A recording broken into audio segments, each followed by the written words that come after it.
Bonjour à tous et bienvenue sur le plateau de Face au territoire sur TV5 Monde. Nous sommes ensemble pendant 1 heure en direct et mon invité ce matin c'est Lucie Castet. Bonjour. Bonjour. Et merci d'être avec nous. Vous étiez candidate au poste de Premier ministre pour le nouveau Front Populaire en 2024. Merci d'être avec nous ce matin et de répondre à nos questions qui sont nombreuses après évidemment cette nuit parlementaire avec ces 2 motions de censure rejetées. Lucie Castet, je disais il y a un instant que vous aviez été candidate au poste de Première ministre, présentée par les partis du nouveau Front Populaire en 2024.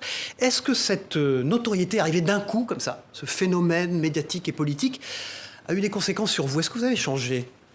Je ne sais pas si j'ai changé personnellement. Bien sûr que ça a eu des conséquences très fortes. J'ai dû quitter mes fonctions professionnelles et puis d'un coup j'ai été lancée dans la vie politique. Je suis passée de l'autre côté du miroir.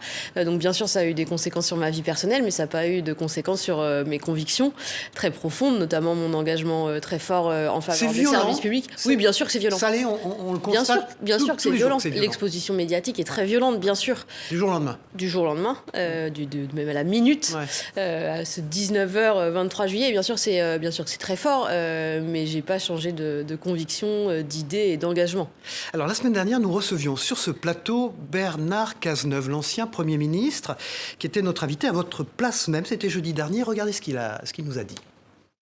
Je trouve d'ailleurs que ceux auxquels on a confié la responsabilité du gouvernement font du mieux qu'ils peuvent dans un contexte difficile. Et vous avez remarqué que je ne multiplie pas les prises de position pour leur rendre le quotidien impossible et que je ne passe pas mon temps à formuler des petites phrases pour dispenser des conseils ou de façon venimeuse compliquer la tâche de ceux qui sont aujourd'hui en situation de responsabilité, précisément parce que j'ai une profonde conscience de la gravité du moment et que je ne pense pas qu'il soit du rôle d'un responsable politique de compliquer encore les choses lorsqu'elles sont si difficiles. Est-ce que vous faites partie de ces gesticulatrices, comme il nous l'a dit sur ce plateau ? Je me qualifierais... C'est-à-dire, sentez-vous visé par ces propos de Bernard Cazeneuve? Je ne me sens pas visée par les propos de Bernard Cazeneuve. En revanche, il est certain que j'ai une posture très différente de celle que vient d'énoncer Bernard Cazeneuve, parce que je pense qu'il est de la responsabilité des personnes qui sont engagées en politique et notoirement là engagées à gauche de dénoncer ce qui est en train de se passer, c'est-à-dire un glissement idéologique flagrant vers les idées qui sont portées par l'extrême droite. Et là, évidemment, je fais référence au mot de submersion qui a été employé à dessein et confirmé exactement par le Premier ministre François Bayrou. Je pense qu'il a une responsabilité historique dans un moment où, vous le savez, le monde bascule, et en particulier les États-Unis, mais on voit aussi ce glissement en Argentine particulièrement fort, bascule vers des idées d'extrême droite. Je pense que l'Union européenne, la France ont des responsabilités singulières pour résister à ce mouvement, et donc je pense qu'il est de notre responsabilité de dénoncer cela. Et je pense par ailleurs que lorsque l'on dénonce la position politique qui est portée par le gouvernement actuel, c'est aussi rendre hommage aux électeurs françaises et français qui... Et la façon de le faire, Lucie Castet, en 1 minute, c'est-à-dire cette violence forte qui apparaît souvent aux Français, à l'Assemblée nationale, chez vos amis de la France Insoumise. Est-ce que c'est quelque chose que vous réprouvez ou vous l'encouragez ? Déjà, je pense que la violence n'a pas sa place en politique. Je pense que cette violence, quand vous dénoncez la violence de personnalités à gauche ou de groupes à gauche, je pense qu'il faut aussi dénoncer la violence à droite. Je pense que, par exemple, pour reprendre cet exemple-là, le choix du terme submersion migratoire était extrêmement violent et apparaît extrêmement violemment aux oreilles de millions de nos compatriotes qui ont des racines, qui ont des origines. Quand on interrompt les débats à l'Assemblée, qu'on crie, etc. Est-ce que c'est quelque chose que... Moi, je suis très à l'aise avec ça. Je l'ai toujours dit, la violence ne fait pas partie de mon registre ni de langage ni d'action. Je pense qu'il faut apaiser la politique sur la forme. En revanche, qu'il faut porter un projet politique extrêmement clair et extrêmement ambitieux qui peut porter par certaines mesures qui ont une forme de radicalité. Eh bien, on va le voir ce matin. Vous êtes avec nous pour 1 heure. Lucie Castet, candidate au poste de Première ministre pour les élections de 2024, bien sûr, du nouveau Front Populaire, est avec nous. Dans un instant, Stéphane Vernet de Ouest France sur ce plateau. Bonjour Stéphane Vernet, vous êtes éditorialiste politique à Ouest France. Et hier soir, cette nuit, vous étiez à l'Assemblée nationale. Je ne suis pas resté jusqu'au bout de la nuit, parce que c'était très long, mais oui, j'ai assisté au débat, c'était intéressant. Bonjour Lucie Castet. Bonjour. Vous, député, Vous auriez voté la censure hier ? Moi, député, j'aurais voté la censure hier. Vous comprenez la position du Parti socialiste qui dit par esprit de responsabilité, on a besoin d'un budget, c'est quelque chose qui vous parle ? Moi, j'ai toujours compris, et je l'ai toujours dit, la posture du Parti socialiste et d'autres partenaires du nouveau Front populaire d'aller discuter avec le Premier ministre, avec le ministre des Finances pour... ce que les socialistes ont fait. Ce que les socialistes ont fait pour porter des lignes rouges. Mais je pense que quand on a des lignes rouges, il faut les tenir. Et je pense que c'est important pour les gens de comprendre quelles sont les lignes rouges portées par le nouveau Front populaire. Et donc, moi, j'aurais considéré à l'issue des discussions, à l'issue des négociations, que le compte n'y était pas. Et c'est pour ça que j'aurais voté la censure. Je pense notamment en ce qui concerne les moyens que ce budget octroie aux services publics. On n'y est pas du tout. Je pense que les Français, et une très grande majorité de Français, attendent un changement de pied politique sur ce qu'on va apporter comme moyen aux services publics. Or là, on voit que ce projet de budget est encore plus austéritaire que le projet de budget porté par Michel Barnier. C'est le discours de la France Insoumise qui consiste. C'est pas que le discours de la France Insoumise, déjà c'est le mien, individuellement. Le budget Bayrou est pire que le budget Barnier. Le budget Bayrou est très austéritaire et donc aura non seulement un effet dévastateur sur les services publics qui, on le sait, sont déjà exsangues. Là, je parle de choses très concrètes. Je parle de la santé, je parle du nombre de profs devant les enfants, je parle de la situation de l'hôpital public qui est délétère. On a 1 milliard de plus sur l'ONDAM, donc l'objectif national de dépenses d'assurance maladie, qui est largement insuffisant par rapport aux besoins. Mais je parle aussi de la situation économique du pays. Un pays où on coupe les dépenses publiques est un pays qui ira mal, dans une situation économique déjà au ralenti. Et donc j'estime que ce budget n'est pas bon. Mais d'ailleurs, le Parti socialiste estime aussi que ce budget n'est pas bon. Ce budget n'est pas Exactement. Bon. Même les membres du gouvernement le disent, etc. Alors pour d'autres raisons. Mieux vaut un mauvais budget plutôt que pas de budget du tout. Oui, alors là-dessus, il y a quand même des ambiguïtés. On avait le texte de la loi spéciale qui permettait quand même de vivre avec le budget 2024. Si je peux me permettre d'avoir un discours propre, ce serait formidable. Je ne reprends pas les mots d'Éric Coquerel, mais d'ailleurs, il y a des choses qu'il dit avec lesquelles je suis d'accord. Où vous vous situez au sein de la nébuleuse Nouveau Front populaire. Non, mais ma posture, elle est très claire. C'est de dire que moi, j'aurais considéré que le compte n'y était pas. J'étais déjà extrêmement déçue. Enfin, je ne sais pas si on peut être déçu parce que je n'en attendais pas énormément, mais du discours de politique générale du Premier ministre François Bayrou, qui m'a semblé être totalement dénué de vision, si ce n'est celle de dire on continue ce qui se passe comme s'il n'y avait pas eu d'élection, alors que les Françaises et les Français attendent majoritairement un changement de pied politique, y compris ceux qui ont voté pour le Rassemblement national. Sur l'histoire des censures, est-ce que vous pensez que le gouvernement Bayrou peut tomber sur la motion de censure spontanée que veulent déposer les socialistes après le budget, ou pour vous c'est du pipeau, c'est une balle à blanc, comme dit Éric Coquerel, ça ne peut pas marcher? Ce ne sont pas mes mots. En revanche, je pense qu'il est peu probable que le gouvernement tombe sur cette motion de censure, simplement parce que je pense qu'il n'y aura pas de majorité pour la voter. Le Rassemblement national ne la votera pas, d'autres partis à droite de l'hémicycle ne la voteront pas. Et donc je pense qu'il est peu probable que ça fasse tomber le gouvernement. En revanche, je pense que c'est quand même très important, et ça fait partie aussi de mon discours sur la censure post-DPG, post-discours de politique générale. Je pense que c'est vraiment très important, et je le disais en début d'émission, d'envoyer un message très clair au gouvernement d'opposition ferme sur le glissement en termes de valeurs, d'idéologie, de rapprochement vers l'extrême droite, pour dire que l'on refuse cela et que la France refuse cela. C'est vraiment très important dans le contexte mondial dans lequel on est. Si la perspective d'une chute du gouvernement s'éloigne, Matignon, pour vous, c'est terminé? Mais c'est vraiment pas la question. Enfin, moi, là, vous avez encore un espoir ou pas? Mais vous voyez bien que c'est pas du tout l'état d'esprit du président de la République, je vous pose quand même la question. De faire appel. Ça se pose pas en termes d'espoir personnel, vraiment pas du tout.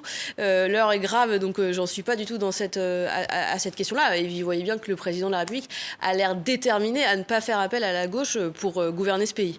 Vous restez avec nous, Stéphane Vernet. On va partir pour Lille, en duplex de Lille, où Guillaume Desplanques, le rédacteur en chef info de WEO TV, du groupe Rossel-Lavoie, qui est notre partenaire dans cette émission, a une question à vous poser. Lucie Castet, bonjour. Vous défendez l'union de la gauche pour les municipales en 2026 et pour la présidentielle en 2027, aux côtés de la nordiste Marine Tondelier, la patronne des écologistes. Est-ce bien réaliste dans un nouveau Front populaire fracturé et qui vous a d'ailleurs en partie lâché ?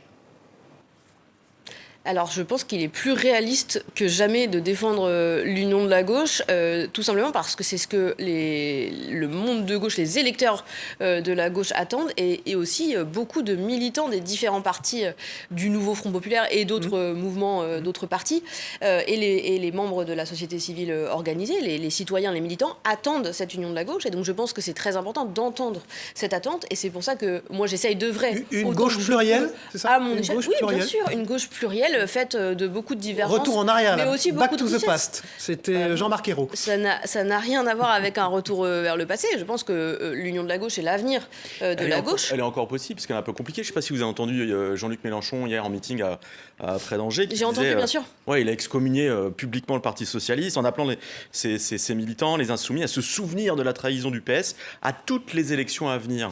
Ça veut dire que la gauche des Unis risque fort de perdre un certain nombre de villes en 2026. Mais moi, ça fait 6 mois que je fais partie du monde politique. Que j'ai mis un pied dans ce monde-là, et ça fait 6 mois que j'entends Ça vous demain le nouveau Front populaire. Ça vous plaît ? Je pourrais vous répondre après. Ça fait 6 mois que j'entends demain le nouveau Front populaire est mort, demain l'union de la gauche a explosé.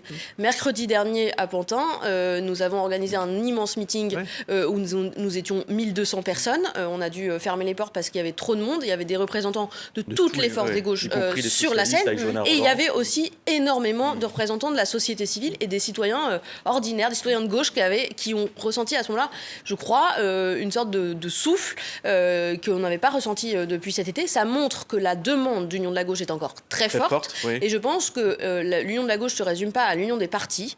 Et donc je pense qu'elle continue à exister, que ces débats doivent continuer à exister. La condition pour qu'ils continuent à exister, c'est que la gauche soit toujours en mesure de porter un projet politique alternatif et ambitieux. Et vous avez un rôle à jouer pour maintenir cette union. À ma modeste échelle, j'essaye de faire en sorte que la société civile, par exemple, qui est les intellectuels, les associations, les collectifs qui sont mobilisés pour défendre les valeurs de gauche, dont on a plus que jamais besoin dans le contexte que je disais, où les valeurs d'extrême droite sont en train de prendre une place très importante, eh bien, je pense que cette société-là a son mot à dire, a quelque chose à dire, a un message à porter. Et j'essaye, moi, de porter cette voix. Vous pouvez continuer à faire de la politique sans avoir de mandat ? Alors ça, mais alors moi je fais pas vraiment. Enfin, je veux dire, j'ai un rôle un petit peu atypique. Moi, je continue à jouer un peu ce rôle de trait d'union entre la société civile et les partis politiques. J'essaie de porter ce message qui est celui d'une attente d'union de la gauche. En revanche, je suis pas naïve. Je vois bien que les tensions existent, mais elles ont toujours existé, les tensions au sein de la gauche. Elles sont en ce moment plus fortes qu'elles ne l'ont été il y a quelques semaines. Il faut bien se rendre à l'évidence. En revanche, ça ne veut pas dire que la demande et le besoin d'union de la gauche a disparu. Et c'est ce message-là que j'essaie de porter. Une dernière question. En cas de dissolution, de nouvelle dissolution de l'Assemblée nationale, vous briguerez un poste de député ? C'est une option sur la table. C'est pas tout à fait tranché. C'est une option qui est sur la table. Il était question de vous pour l'Isère. Il a été question. Moi, je trouve que c'est très intéressant de se frotter au suffrage universel et d'avoir la légitimité de l'élection. Lucie Castet, en revanche, il y a plein à une élection législative, si elle était anticipée. J'ai dit que la question se posait. Ouais. Et ça vous plaît ? Oui, ça me plaît, bien sûr. J'ai toujours été animée d'une forte volonté d'engagement politique dans un sens très large. C'est pour ça que j'ai toujours été active dans des associations, dans des collectifs de réflexion. Voilà, la réflexion politique a toujours fait partie de ma vie. Petite, vous y pensiez d'être un jour aux commandes d'un pays ? Petite, j'ai toujours voulu travailler pour mon pays, travailler pour l'administration, travailler pour le service public. Et donc c'est pour ça que j'ai choisi de rejoindre l'administration française. Et oui, la politique a toujours fait partie de ma vie. Alors la une de Ouest France, Stéphane Vernet, évidemment. Quelle stratégie de la France face à l'IA ? On a un dossier sur l'intelligence artificielle juste avant l'ouverture du sommet de l'IA à Paris. Sacré phénomène de société. Très bon sujet. Sinon, je regrette que Denis Caro ne soit pas avec nous aujourd'hui parce que je lui aurais parlé de la qualification on le rejoint en cours d'émission. De Saint-Brieuc en Coupe de France qui a battu hier soir, qui a battu Nice. Oh là là. À la dernière minute sur le fil. Oh là là, je vois que vous suivez au sport. La une de La Voix du Nord et du Courrier Picard, nos partenaires du groupe Rossel également. On les regarde rapidement. Voilà, zone de vacances scolaires. Et si ça bougeait, c'est effectivement aussi un débat que le président de la République a pointé. Voilà, on va partir à Marseille, si vous le voulez bien maintenant, Lucie Castet. On va retrouver Olivier Biscay, qui est le directeur de la rédaction, le nouveau directeur de la rédaction de La Provence, le quotidien de PACA, Provence-Alpes-Côte d'Azur. Lucie Castet, bonjour.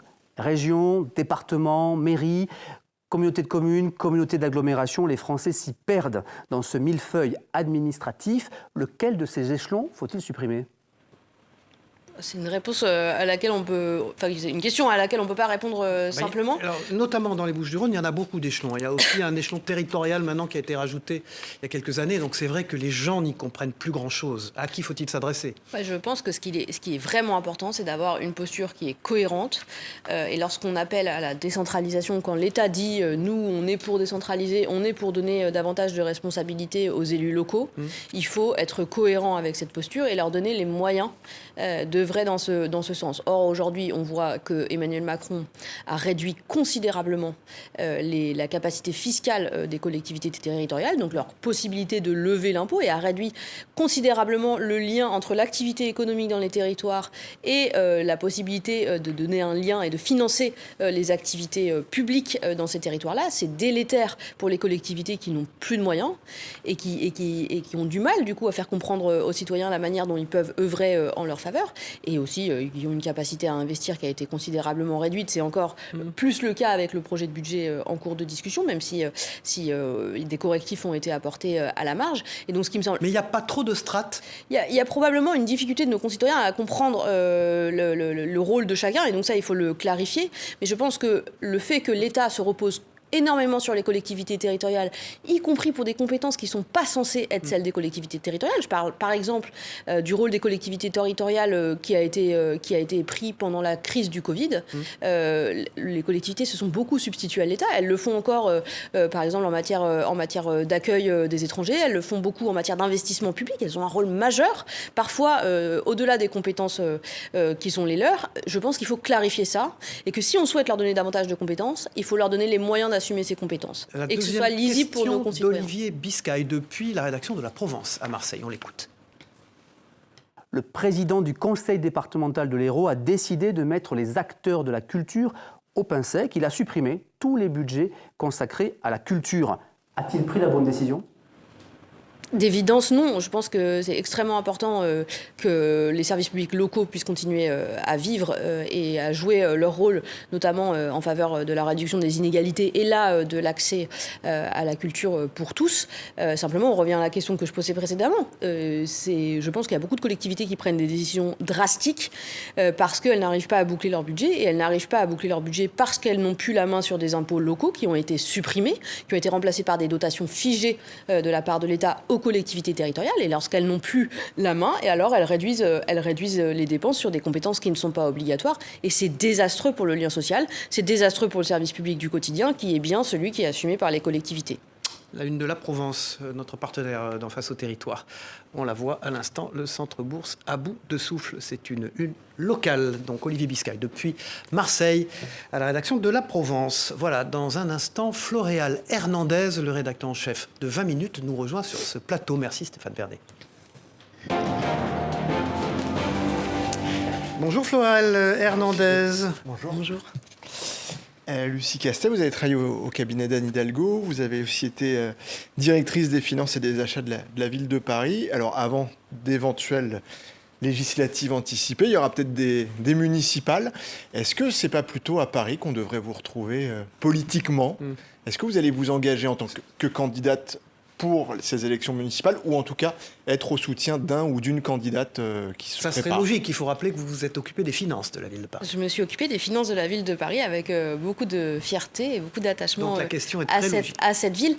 Vous avez vu qu'il y a déjà beaucoup de candidats à gauche à cette élection, donc qu'on ne m'y retrouve pas personnellement, c'est normal. Il y a beaucoup de talents, beaucoup de gens qui sont très engagés depuis longtemps en faveur de cette ville, qui sont très attachés à la ville. Pour l'instant, moi je me tiens en retrait, je me prononce pas en faveur de tel ou tel candidat parce que c'est pas mon rôle, parce que vous le savez, j'ai essayé de jouer fidèlement, loyalement le rôle de trait d'union au sein de la gauche depuis cet été, et donc ce serait pas du tout mon rôle, ma position de dire quel candidat doit être privilégié. C'est pas à moi de faire ça. Vous pourriez avoir des accointances, ou en tout cas des...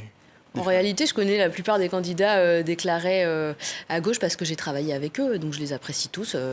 Mais évidemment, je ne me prononce pas sur qui doit être le candidat final de la gauche. Ce que j'espère en revanche, c'est que la gauche partira unie pour ces élections. Justement, a priori, c'est pas parti pour, puisqu'on organise des primaires du côté d'Europe Écologie Les Verts.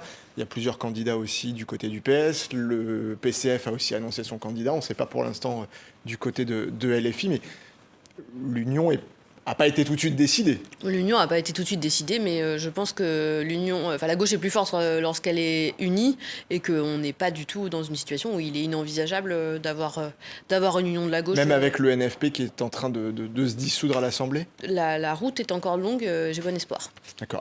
Sachant qu'il y avait eu un accord électoral entre le premier et le deuxième tour en 2020, oui c'est ça, élection de 2020. Ouais, et donc ça pourrait tout à fait être reproduit. Et vos rapports avec Anne Hidalgo, on a dit qu'ils étaient très frais, les rapports depuis que vous avez quitté la ville de Paris. Non, ils ne sont pas frais particulièrement. Il n'y a pas de difficulté particulière. Vous avez lu dans la presse quand même qu'on disait que ça s'était mal passé entre vous parce que vous aviez été propulsée candidate au poste de Premier ministre. Vous avez lu tous ces commentaires. Il n'y avait rien de vrai. Je ne m'intéresse pas beaucoup aux commentaires. On a pris une décision ensemble. On a constaté que c'était difficile de rester à un poste élevé dans l'administration après avoir vécu une telle exposition médiatique et avoir été dans le champ politique. J'ai pas de commentaires supplémentaires à faire à ce sujet. Florent Hernandez. Vous le disiez, la politique, enfin vous avez donc démissionné de la ville de Paris, que la politique avait toujours pris une place dans votre vie, prenait aujourd'hui plus de place. Est-ce qu'aujourd'hui c'est un objectif professionnel, la politique, comme certains hommes ou femmes, ou est-ce qu'on pourrait vous retrouver dans la haute administration? A priori, on a compris pas dans le privé, puisque vous avez toujours dit « je veux travailler pour l'administration française ». Moi, j'ai rien contre le fait de travailler dans le privé. Moi, c'est pas le choix que j'ai fait pour ma vie professionnelle, mais j'exclus pas un jour de faire un passage dans le privé. Ça peut être très instructif et très utile. Moi, je pense que c'est important en France d'avoir des personnes engagées en politique qui ont quelque chose avant dans leur vie, puis quelque chose après. Je pense que ça rend aussi indépendant dans les prises de position qu'on peut prendre et ça permet de rester très fidèle à ses convictions. En tout cas, c'est un objectif que je me fixe moi, et donc je ne sais pas de quoi seront faits les prochains mois ou les prochaines années. J'exclus pas du tout de revenir dans la fonction publique. Vous savez que ça me tient particulièrement à cœur de travailler pour la fonction publique, pour l'intérêt général. J'ai pas démissionné de la fonction publique, je suis en disponibilité, mais j'ai toujours été très fière d'être fonctionnaire, d'être agent public. Ça a vraiment beaucoup de sens pour moi, donc j'exclus pas du tout de revenir dans l'administration à un moment, et j'exclus pas non plus, si jamais les choses se présentent de cette manière, d'exercer un jour un mandat électif. Mais je pense pas que la politique est un métier et je pense pas que ça doit être une carrière professionnelle, parce que quand on a une carrière dans la politique, on a beaucoup à perdre de ne pas être réélu, et donc je pense que ça n'est pas protecteur de la fidélité de ses engagements. Donc voilà, je pense qu'il faut pouvoir avoir une autre vie professionnelle. D'avoir travaillé dans une mairie, est-ce que ça permet d'avoir vu son fonctionnement et d'avoir peut-être un meilleur œil pour une campagne municipale?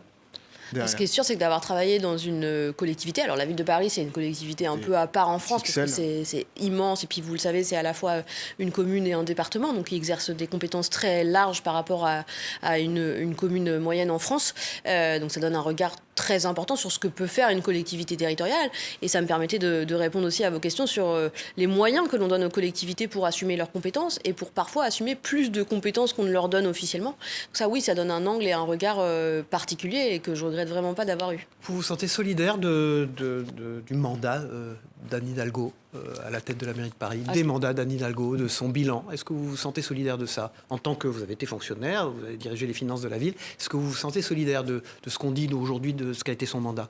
Alors, je me sens solidaire je trouve que la maire de Paris a transformé la ville de Paris d'une manière spectaculaire, notamment pour donner plus de place aux vélos. Et toutes les critiques ça, c'est vraiment remarquable. Je me sens solidaire dans le sens où j'ai été dans son cabinet, donc j'ai exercé des missions proches du politique. Lorsque j'étais fonctionnaire, j'appliquais les demandes politiques. C'est le rôle d'une administration loyale à l'autorité politique. Je trouve qu'elle a eu un pouvoir de transformation formidable de la ville de Paris, et donc à ce titre-là, je défends son bilan.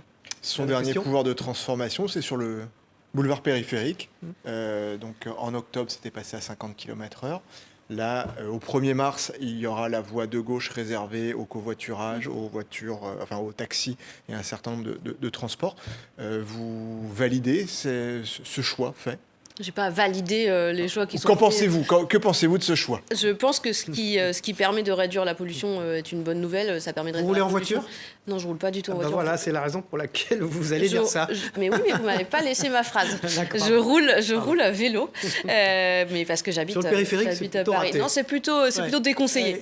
Ouais. Je pense que c'est bien de réduire la pollution. Je ne crois pas que l'abaissement de la vitesse à 50 km/h fait perdre un temps très conséquent aux voitures. Je crois qu'il y avait eu des calculs qui avaient été faits à ce moment-là. Je pense qu'en revanche, il faut faire attention, bien sûr, aux personnes qui n'ont que la voiture pour se déplacer. Et ça veut dire avoir une politique globale qui est cohérente. Mais donc, ça veut dire que, encore une fois, l'État doit accompagner les collectivités territoriales. Quand on a des transports en commun qui souffrent d'un désinvestissement majeur, notamment sur leurs infrastructures, alors ça crée une pression et une incitation à se tourner vers la voiture individuelle. Et donc, je pense qu'il faut avoir une politique publique qui est cohérente. Et ça, c'est la responsabilité de l'État et des autres échelons territoriaux de proposer cela. Vous restez avec nous, Floréal Hernandez, rédacteur en chef de 20 minutes. On part tout de suite pour Nancy. C'est Sébastien Georges qui est le coordinateur des rédactions du groupe EBRA, donc l'Est républicain, le républicain Lorrain et Vosges Matin, dont il est rédacteur en chef, qui a une question à vous poser depuis Nancy. Lucie Castet, bonjour. Je voulais aborder avec vous la question de l'agriculture. Dans les campagnes, l'année dernière, il y avait la crise. De nombreuses manifestations, des violences, exprimant à la fois de la colère face à des normes, face à des réglementations, face à des situations parfois incompréhensibles, mais également un désespoir. Et à quelques jours du Salon de l'agriculture, j'aurais aimé avoir votre analyse et votre regard, mais également vos propositions pour permettre à nos agriculteurs de mieux exercer leur métier. Je pense que les agriculteurs jouent un rôle majeur en France. C'est eux qui nourrissent la France, qui nourrissent nos compatriotes. Je pense qu'ils sont dans une situation très compliquée. On sait qu'il y a énormément d'agriculteurs qui vivent dans une situation très problématique, qui vivent sous le seuil de pauvreté, alors qu'ils travaillent un nombre d'heures incalculable et qu'ils ont une vie quotidienne très difficile. Donc je pense qu'il est de la responsabilité de l'État d'accompagner ces agriculteurs. Je pense que plus globalement, il faut un projet global et cohérent sur la question agricole, mais comme je disais sur la question des transports et des infrastructures publiques. Je pense qu'il ne doit pas être de la seule responsabilité des agriculteurs d'assumer la nécessaire bifurcation de notre modèle de production. Je pense qu'il faut tourner le dos au modèle productiviste. Je pense qu'il faut faire évoluer nos aides publiques en faveur de l'agriculture, notamment pour encourager le développement de plus petites exploitations. Il y a nos voisins européens, certains y arrivent très bien. Alors, toute proportion gardée, on ne peut pas faire comparaison n'est pas raison, mais on peut quand même s'inspirer, par exemple, du modèle autrichien ou du modèle suisse qui encourage des plus petites infrastructures à se développer. Ça fonctionne. Il faut s'inspirer de cela. Alors, une deuxième question de Sébastien Georges, toujours depuis Nancy. Lucie Castet, on l'écoute. Lucie Castet, la drogue gagne toutes les strates de la société, mais également tous les territoires. Dernièrement, en Meuse et en Meurthe-et-Moselle, un trafic a été démantelé. Les politiques de répression, les actions fortes et les efforts des forces de l'ordre ne suffisent pas. Et on voit que finalement le phénomène grandit. Quelles sont votre solutions? Quel est votre regard? Quelles sont vos propositions pour enrayer ce fléau? Déjà, votre interlocuteur, votre invité a raison. Le phénomène du narcotrafic est un phénomène exponentiel. Je pense évidemment à toutes les personnes qui ont été des victimes de ce narcotrafic. Il y a eu des événements récents. Qu'est-ce qu'il faut faire? Il faut être plus répressif? Je pense qu'il faut avoir une posture qui est globale et cohérente. Je pense que ça a manqué dans les 8 dernières années. On a un gouvernement qui a axé sur le tout répressif, qui a mis en scène des démantelages de points de trafic avec à grand fracas pour servir une politique de communication qui est très claire, alors que ça fait des années que les services de police et que la justice disent on a plus de besoins, on a besoin de plus de moyens. On sait par exemple que les trafiquants, les têtes de réseau, ont recours à des moyens de plus en plus sophistiqués pour cacher l'argent. Moi, je viens de cet univers-là. J'ai travaillé dans la lutte contre la criminalité financière. Taper le portefeuille et suivre l'argent. On sait que donc les trafiquants et les têtes de réseau ont recours à des moyens de plus en plus sophistiqués, notamment à des technologies très avancées, et ils blanchissent l'argent dans les paradis fiscaux. On sait par ailleurs qu'on manque considérablement de moyens pour les enquêtes complexes. Mettons les moyens pour les enquêtes complexes. On a une cellule qui a été créée au sein de la police judiciaire pour lutter contre la narcocorruption. C'est un phénomène qu'on nous dit prioritaire. Combien y a-t-il d'enquêteurs au début d'année? 7. 7 enquêteurs à l'échelle nationale. Ce qu'il faut, c'est mettre des moyens et qu'il faut avoir une approche globale. Si on tape contre le trafic sur place, localement, ça n'a aucun sens si par ailleurs on ne met pas des moyens pour taper les têtes de réseau. Faut-il autoriser le fait de fumer du cannabis? Franchement, c'est une vaste question. Mais vous êtes à titre personnel. Je ne peux pas répondre à cette question simplement. Je pense que c'est une question très compliquée. Je pense qu'il y a un enjeu de santé publique qui est très fort, mais il y a aussi un enjeu sécuritaire. En tout cas, là, ce que moi je dis sur le narcotrafic, c'est que mettons les moyens et soyons cohérents dans notre approche. Sinon, non, enfin, je ne peux pas répondre comme ça en 2 secondes à une question comme ça. La question, c'était, on parle de moyens de répression, de suivi, mais il y a aussi une question sociétale sur pourquoi autant de gens vont consommer de la drogue. Qu'est-ce qu'on peut mettre en place justement pour essayer d'enrayer cette consommation, partir du consommateur enfin, il faudra bien sûr traiter le trafic, mais partir du consommateur sur une éducation à cette non-consommation. Mais vous avez raison, moi j'ai essayé de prendre la politique globale, la politique de lutte contre le narcotrafic globalement, mais vous avez raison, il faut revenir aussi à la source de pourquoi les gens consomment de la drogue et comment on renforce les moyens en faveur de la prévention. Et là, on peut aussi parler de santé publique. Les moyens dédiés à la prévention en matière de santé publique sont largement insuffisants, notoirement insuffisants. Il faut mettre les moyens là-dessus et il faut aussi expliquer quelles sont les conséquences de la consommation de drogue sur la criminalité. Et ça, le gouvernement essaie de le faire, mais il ne faut pas le faire de manière spectaculaire. Il faut que ça ait un sens aussi sur le terrain et qu'on donne les moyens à la prévention, notamment médicale, de faire son travail. C'est Lucie Castet qui est en direct avec nous ce matin dans Face au territoire. L'Est républicain et Vosges Matin qui sont une de nos partenaires du groupe EBRA. Voilà, vous allez les voir, déjà 20 ans que ça flash. Et les eaux minérales sur le grill au Sénat, ça aussi on en reparlera de ce scandale des eaux minérales. Merci Florel Hernandez d'avoir été sur ce plateau avec nous ce matin. On va partir pour Nice si vous le voulez bien. Ou Denis Caro qui est le directeur des rédactions du groupe Nice Matin, c'est-à-dire Var Matin, Monaco Matin et Nice Matin, est en duplex. On écoute la question de Denis Caro. Bonjour Lucie Castet. Le président algérien Abdelmadjid Tebboune a dénoncé en début de semaine un climat délétère avec la France et a acté, je cite, une irréparable séparation avec notre pays. Est-ce que cette situation vous inquiète et est-ce que vous condamnez fermement la détention de l'écrivain franco-algérien Boualem Sansal ? Oui, cette situation m'inquiète et oui, je condamne la détention par le pouvoir algérien de Boualem Sansal. Donc en déclaration avec certaines déclarations de personnalités de la France insoumise. Oui, je pense qu'on ne peut jamais soutenir le fait qu'on enferme quelqu'un parce que pour ses écrits, enfin c'est intolérable et donc je condamne cette incarcération. En revanche, ce qui me préoccupe de manière très importante, c'est l'escalade qu'il y a dans les tensions dans les relations. Les mots du président algérien. Dans la relation entre la France et l'Algérie. Je m'inquiète aussi à l'échelle nationale du poids croissant de l'extrême droite dans ce dossier. Je pense que ce dossier doit trouver une réponse sur le plan diplomatique et politique. Je pense qu'il faut œuvrer à la réconciliation des deux pays. Il faut emprunter la voie de l'apaisement. Je pense que ce n'est pas ce qu'Emmanuel Macron est en train de faire. Il l'a fait, il me semble, de bonne foi en 2017. Il a tenté de le faire. Je pense qu'il a tourné le dos à cette stratégie et je pense que c'est un problème. Je pense par ailleurs qu'il n'est pas du rôle de la France qui a une responsabilité historique dans cette région, d'attiser les tensions entre le Maroc et l'Algérie. Et donc je pense qu'il faut retrouver la voie d'un apaisement et un apaisement responsable. Je pense que ça n'empêche pas, par ailleurs, de tenir des propos fermes sur la question du respect des droits humains et des droits fondamentaux en Algérie. Mais Vous avez eu l'occasion d'aller en Algérie ? Il faut aussi que la France... non, j'ai jamais eu l'occasion d'aller en Algérie, j'aimerais beaucoup y aller. Mais je pense que la France doit aussi faire son travail sur le plan mémoriel. Donc voilà, il faut retrouver un équilibre, de l'apaisement. Et je pense que c'est pas le chemin emprunté là, notamment sous la pression de l'extrême droite. C'est encore un exemple du fait que le gouvernement d'aujourd'hui est extrêmement poreux aux idées d'extrême droite et aux pressions de l'extrême droite. Je le regrette très vivement.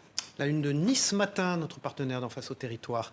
Donc Denis Caro qui était à Nice, explosion sur le port de Saint-Laurent. Merci beaucoup. Merci Florel Hernandez. Dans un instant, Tom Benoît, le directeur de la rédaction de Géostratégie Magazine, est sur ce plateau. Bonjour Tom Benoît. Merci d'être avec nous ce matin. Alors, l'augmentation du SMIC. Alors, la précision par rapport au SMIC, c'est surtout, est-ce que vous supposez, Lucie Castet, mais ça relève presque du feeling pour ainsi dire, que vous n'avez pas été nommé Première ministre parce qu'il y avait cette fameuse augmentation du SMIC qui aurait été peut-être une mesure sur laquelle il aurait été très compliqué de revenir par la suite. Est-ce que vous pensez que ça a joué dans la balance ? Je pense que ce qui a joué de manière certaine, c'est le fait que Emmanuel Macron n'a pas souhaité donner à la gauche la possibilité de gouverner parce qu'il ne souhaitait pas que la gauche revienne sur d'abord la politique qui a été menée pendant 7 ans, et donc l'augmentation du SMIC en faisait partie. Je pense que aussi la question de la réforme des retraites a joué un rôle majeur. Je ne me mets pas dans le cerveau de notre président de la République, mais je pense que ça a joué un rôle majeur. Et je pense que aussi le fait qu'il se tourne vers Michel Barnier puis François Bayrou confirme cette intuition, puisqu'il a choisi précisément 2 premiers ministres successivement dont le rôle principal est la perpétuation de la politique, notamment économique, qui a été menée pendant cette année. Un budget qui a été passé, on parle beaucoup de dépenses finalement, d'austérité, mais ce que je vois, c'est qu'il n'y a pas de réduction de la dépense publique, il y a même une augmentation de 40 milliards des dépenses publiques. Alors ça fait 30 milliards de moins par rapport à ce qui était prévu, 70 milliards, mais quand même 40 milliards d'augmentation. Sérieusement, est-ce qu'on peut parler d'un budget austéritaire lorsqu'il y a 40 milliards d'augmentation? Mais bien sûr qu'on peut parler d'un budget austéritaire quand les besoins des services publics sont béants, quand par ailleurs la dépense publique augmente moins vite que la croissance. On a une situation qui est une situation austéritaire puisque les besoins ne sont pas... On ne répond pas aux besoins. La croissance du pays diminue également d'année en année tout de même. Pardon ? La croissance du pays diminue de la croissance est moins forte, mais le PIB augmente, donc la croissance est là, même si elle est moins forte. Ce qui est certain, c'est que c'est un calcul d'extrêmement courte vue de comprimer les dépenses publiques lorsque l'on a des besoins qui sont majeurs et quand on sait que dans une situation de bain... Oui, bien sûr qu'elles sont comprimées, bien sûr qu'elles sont comprimées. Avec 40 milliards d'augmentation de la dépense. Je prends un exemple. On a nos responsables hospitaliers qui nous disent qu'il y a un déficit majeur à l'hôpital public et qui est un déficit de plus de 6 milliards, il me semble, et qu'on propose d'augmenter l'ONDAM de 1 milliard d'euros sans précisément flécher ce milliard d'euros sur l'hôpital public. Ça veut dire qu'il y a une partie de ce milliard d'euros qui va aller vers les hôpitaux privés, les cliniques privées. Est-ce que ça, c'est être responsable? Est-ce que ça, c'est une bonne tactique? Vous soulevez une vraie question. Et en effet, ce que vous dites, c'est que l'hôpital fonctionne mal. Il y a beaucoup de lits qui ont été fermés ces dernières années également. Dans ce raisonnement-là, est-ce qu'on peut cautionner, pour ainsi dire, qu'il y ait des dépenses superflues dans le pays? Je pense par exemple à l'organisation des Jeux Olympiques, nettoyer la Seine, ce type de dépenses, alors qu'il manque des centaines de millions. Vous touchez un point sensible. Voilà, non, mais j'en parle pas sensible, mais parce que Lucie Castel le connaît. Combien de milliards est-ce qu'on a dépensé pour nettoyer la Seine? Et combien de centaines de millions il manque pour l'hôpital public? C'est peut-être ça le ratio. Mais bien sûr qu'il faut dépenser mieux. Vous trouvez qu'il y a un sujet là? Mais bien sûr qu'il y a un sujet d'organisation et de priorisation de la dépense. On en parlait tout à l'heure sur le narcotrafic. Est-ce que mettre toutes nos dépenses publiques en matière de narcotrafic sur le démantèlement de points de deal et ne pas suffisamment augmenter la dépense vers la police judiciaire ou vers les services d'enquête spécialisés dans les policiers, enfin c'est les équipes policières, est-ce que ça c'est rationnel? Est-ce que ça c'est raisonnable? Non, la dépense publique peut être mieux priorisée et d'ailleurs elle peut aussi être mieux priorisée dans les différents territoires. Parfois, on se rend compte que, par exemple, le nombre de magistrats à l'ouest continue d'augmenter, alors qu'on en a besoin de plus en plus à l'est de la France, ou inversement, on n'est pas dans une situation de dépenses qui est optimale. Bien sûr, on peut optimiser l'organisation de nos dépenses publiques. Néanmoins, il est indéniable qu'on ne dépense pas à mesure de nos besoins. On a fait des choix d'un modèle social qui est fortement socialisé. Aujourd'hui, on ne met pas assez d'argent dans ce modèle social. Je peux prendre aussi l'exemple de l'éducation supérieure. Aujourd'hui, on a un amendement qui a été adopté au Sénat qui proposait, et qui a été adopté donc, de diminuer le budget alloué à l'enseignement supérieur de 630 millions d'euros. Alors qu'on sait qu'on est en train de décrocher dans l'innovation, et l'innovation, c'est en gros la productivité de demain de nos entreprises, par exemple. Est-ce que ça, c'est raisonnable? Est-ce que ça, c'est une bonne économie? Alors, non. Un fléchage économique qui ne vous convient pas. Voilà. Très rapidement également, vous parlez d'économie socialisée, justement, on s'aperçoit que les auto-entrepreneurs vont être assujettis à la TVA à partir de 25 000 euros de chiffre d'affaires. C'était 37 500, je crois, pour les biens, les services, et 80 000 environ pour les biens et l'artisanat. Est-ce qu'on ne peut pas lire là un petit peu une démotivation pour les jeunes, parce que ce sont essentiellement des jeunes qui sont micro-entrepreneurs à l'entreprise, qui vont peut-être partir à l'étranger? Oui, moi je pense que là, c'est une situation qui est très problématique, c'est une décision qui est très problématique, qui en plus n'a pas du tout été discutée, n'a pas du tout fait l'objet d'une délibération démocratique, donc c'est un énorme problème. Je pense que on tape ceux qui sont déjà les plus vulnérables. On sait très bien que les auto-entrepreneurs gagnent assez peu d'argent et que ça va encore plus rendre leur situation difficile. J'entendais Amélie de Montchalin qui disait mais ça va juste faire une augmentation des tarifs. Non, c'est pas vrai. Il y a beaucoup d'auto-entrepreneurs qui vont devoir qui vont devoir subir cette augmentation, qui vont devoir prendre sur rogner leur leur marge. Qui vont perdre des clients. Exactement. Et de Soit l'autre perdre des côté, clients, soit rogner sur leur marge, soit les deux. Donc Voilà. c'est un mauvais choix. Et c'est, encore une fois, faire taper les petits. Alors moi, je précise que quand même, l'auto-entrepreneuriat, taper les gros aussi, c'est d'une idéologiquement autre façon. quelque chose qu'on avait combattu parce que ça vient précariser encore des gens qui ne bénéficient pas du salariat. En revanche, je suis contre cette mesure spécifique. Je pense que c'est très mauvais et que ça vient taper les plus petits, les plus vulnérables, là où les très grandes entreprises et les très grandes fortunes pourraient être mises à contribution de manière beaucoup plus significative. C'est pas vraiment ça, c'est que ça vient taper ceux qui produisent et qui travaillent réellement, surtout. C'est ça la question. Parce qu'aujourd'hui, vous regardez l'impôt sur le revenu, les grandes entreprises vont avoir une taxe exceptionnelle également. Il y a la taxe sur les hauts revenus, la contribution dite exceptionnelle.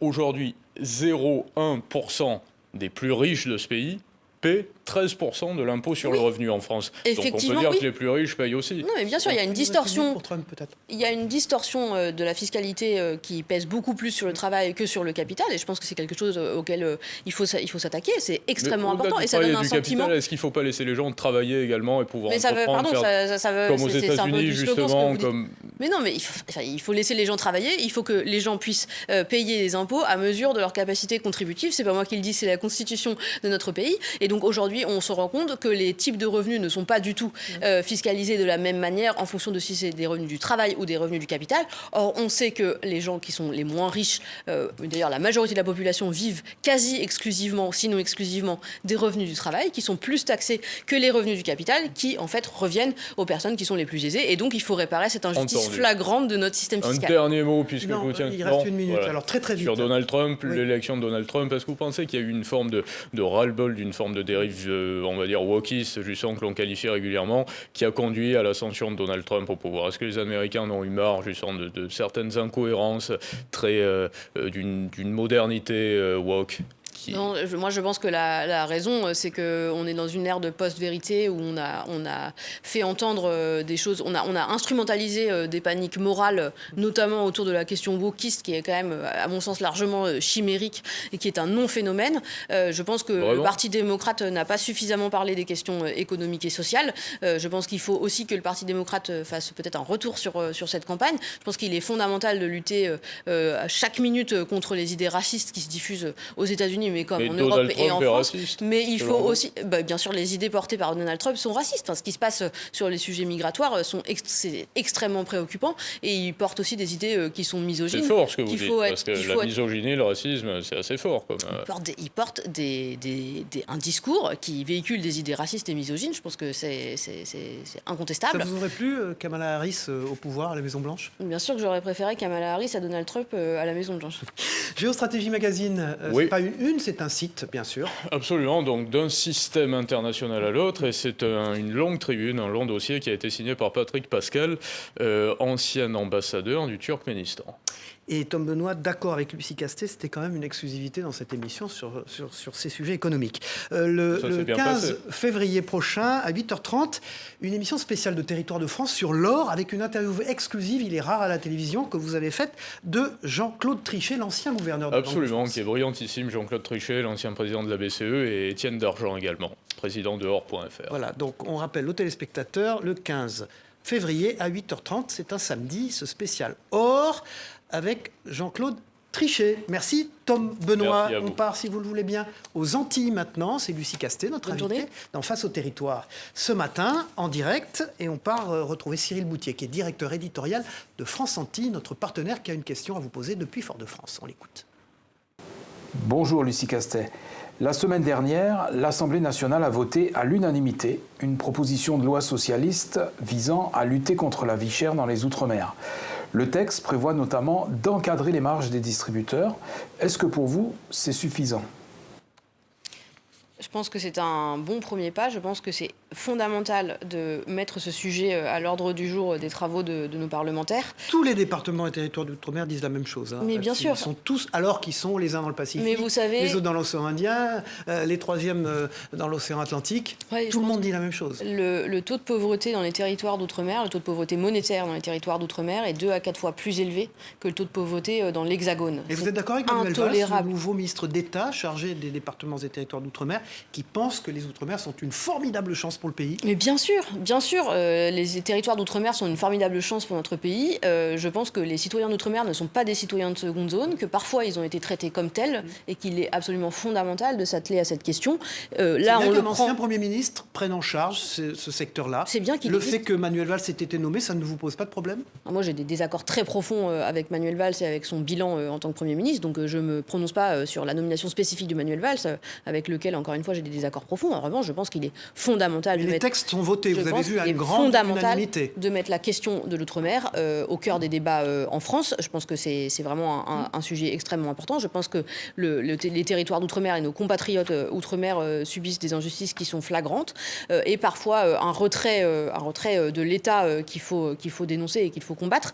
Je pense notamment au retrait des services publics outre-mer. On sait que les moyens outre-mer sont insuffisants alors que les besoins sont importants. Là, on a parlé de la question de la vie chère, mais c'est beaucoup plus large que ça. La question de la vie chère est bien sûr un problème majeur en outre-mer. On sait que les prix sont très élevés, notamment du fait de l'éloignement de ces territoires par rapport à l'Hexagone. Et donc, il est fondamental de mettre en place des dispositifs qui permettent de lutter contre cette vie chère, mais qu'il faut le faire à très court terme, notamment des outils fiscaux, des outils de soutien je dirais, conjoncturel pour faire baisser les prix. Mais il faut aussi accompagner les territoires outre-mer dans la bifurcation de leur modèle économique. On a encouragé pendant des années, par exemple, une agriculture tournée quasi exclusivement vers l'exportation. Je parle par exemple du marché de la banane ou de la canne à sucre. Il faut aider les territoires outre-mer. Les bananes plus chères là-bas qu'ici. Mais voilà. Et donc on va exporter ce qui est produit sur ces territoires-là. Et donc il faut encourager la diversification des productions sur place, notamment pour qu'ils aient accès à des produits qui sont moins chers. La une de France Antilles et de France Guyane, qui sont nos deux partenaires aux Antilles. Voilà, ce sont des unes évidemment locales de nos partenaires de France Antilles et de France Guyane. C'est le même groupe. Voilà, on va passer aux questions internationales maintenant avec Demet Korkmaz, qui est journaliste à la rédaction internationale de TV5 Monde, qui est en duplex de studio ici. Et elle a une question à vous poser. On l'écoute. Lucie Castet, quelle est votre position aujourd'hui sur le Mercosur? Est-ce que la guerre commerciale qui se profile avec les États-Unis a fait évoluer votre réflexion sur la nécessité d'ouvrir de nouveaux débouchés pour les produits français, mais plus largement pour les produits européens?